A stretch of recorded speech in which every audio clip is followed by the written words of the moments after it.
We are back with another reflection on the Daily Vedantic, and today's reflection is on the power of reflection, not on the act of reflecting. I've done a few episodes on that, and this philosophy, to sum it up, simply says reflection is 100,000 times more powerful than listening. Meaning that reflection is so much more powerful than hearing something once or reading something powerful once. Within 2 days, 2 hours, it's like it never even happened, unless there is reflection in addition to the listening or reading. That's Shravana, Manana, Nidhidhyasana are the three perennial practices within this philosophy. Those three. It's listening or reading, reflection, deep contemplation, and then experiencing or deep meditation, to go from reading something, reading about surfing, to reflecting on what that would be like to be a surfer, to then experiencing surfing. They are difference in kind, not just a difference in degree. But this episode is on an actual reflection. Question that different sages will get quite often within this philosophy around the aspect of this experience being a misapprehension or an illusion. Maya is the word that is used in Sanskrit, and Maya means not that. So you can call it an illusion, you can call it a misapprehension, you can call it a superimposition, meaning a projection, like a projection of a movie being superimposed on a blank screen. You look and you see a movie, but there isn't a car chase, there aren't people right there, it's just a projection on the screen, on that foundational layer that is the movie screen. And the dream example is just another version of articulating and pointing to this experience here. Although you can feel it, you can hear it, see it, you can taste it. These are our perceptions. And this philosophy is not saying those perceptions are off. This philosophy is from a higher level saying reality has nothing to do with those perceptions. In other words, the perception that there are 5 people in a room in your dream last night, where you dreamed 5 people in a room. It wasn't wrong, it wasn't off. There was a perception of 5 people. But it was a dream. You were actually sound asleep in your bed, not in a room with 4 other people.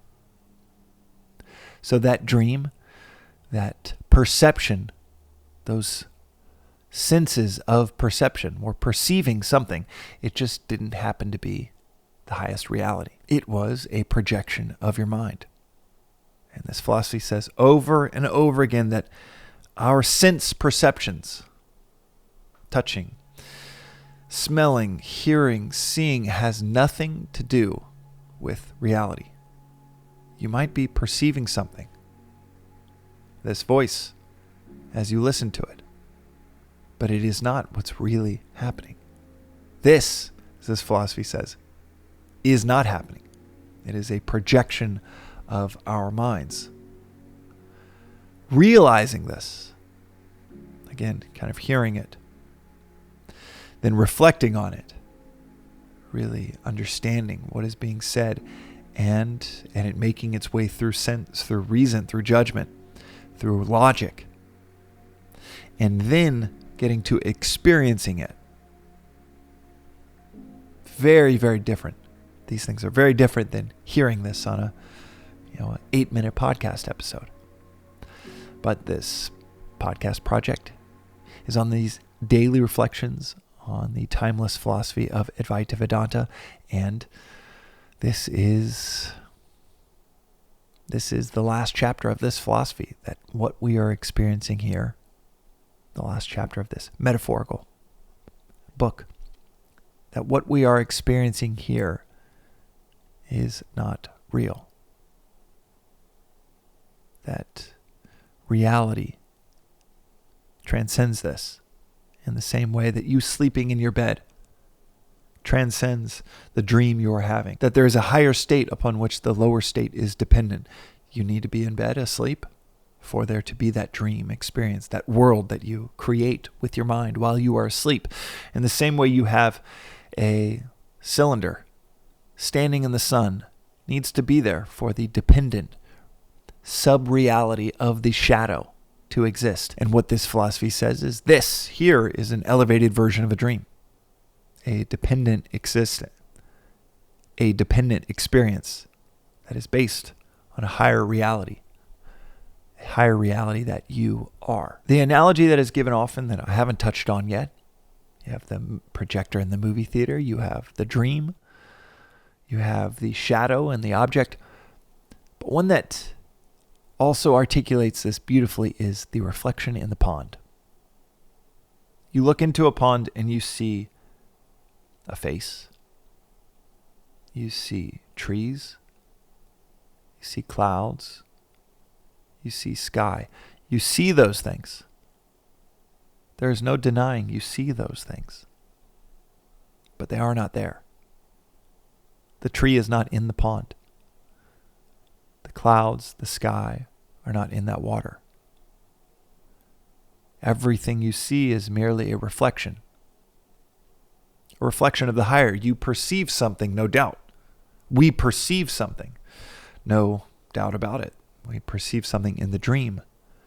You perceive that reflection, and that perception can feel very real to you, to the point where perhaps when you were younger, you think those trees, that sky, those clouds are in the water. That is until you touch it. Send ripples in the water, distorting the image, sending you back to wondering where that image is coming from. Similarly, within this philosophy, pursue that external goal. Go crazy with it. See if it provides, once you reach into it, see if it provides that completeness you're seeking. Go wild with it. Go get $1 million. Go get $1 billion. Go get that spouse, that family, that financial security, that status, that validation. Go out and get it if you'd like. Get it, touch it. See the ripples that distort or push back that thing you're pursuing, where $1 million isn't enough anymore. Now it needs to be 10. Where 2 kids isn't enough anymore. Now it needs to be 3 or 4. Where that spouse wasn't really what you wanted, and now it needs to be a second one or a third. But we all come to this realization in our pursuit in the external world. We come to the realization. But this philosophy says it is only a matter of time when pursuing anything in the external world. It is only a matter of time before we realize that what we're pursuing is not in this reflected consciousness, as it's described. It's not in this experience. It's not in the pond. It is somewhere else entirely. Somewhere that is not even connected to that water in the pond at all. Like sleeping soundly in your bed has nothing to do with that car chase you might have been in that dream. Today's reflection is on this reflected experience. Our consciousness, and the Supreme is often talked about as consciousness itself, unconditioned consciousness, all-pervading consciousness. Brahman, the Absolute, has so many different articulations, many of which point to consciousness itself. So the question is, well, is this a smaller version of consciousness? Is the consciousness in which you listen to this or observe a podcast or a drive to work, is that the consciousness that this philosophy is talking about? And no, that is the reflected consciousness. It's not just the objects that are being reflected in the pond in this analogy. It is also our consciousness, our awareness, our ability to perceive that is a reflection from consciousness itself. This reflected consciousness is seeing these reflections of different names and forms, trees, clouds, sky. this illusion that they are in the pond, and this perception of a being aware of these objects. That perception itself, that perception from the being itself, is a reflection. Both of these. And this is where it gets really trippy. It's like the dreamer and the dream arising at the same time. You don't have the dream world and then you open a door and then you walk into it and the dream world was there before. The dreamer and the dream arise simultaneously. And this philosophy says this experience here is no different. Each is a reflection of reality, a superimposition on reality, a misperception of what is really going on. The reflection for today is that all of this, as hard as it can be for us to experience it and truly believe it, according to this philosophy, all of this here is a mere reflection. Pixel thin reflection, the surface of a pond.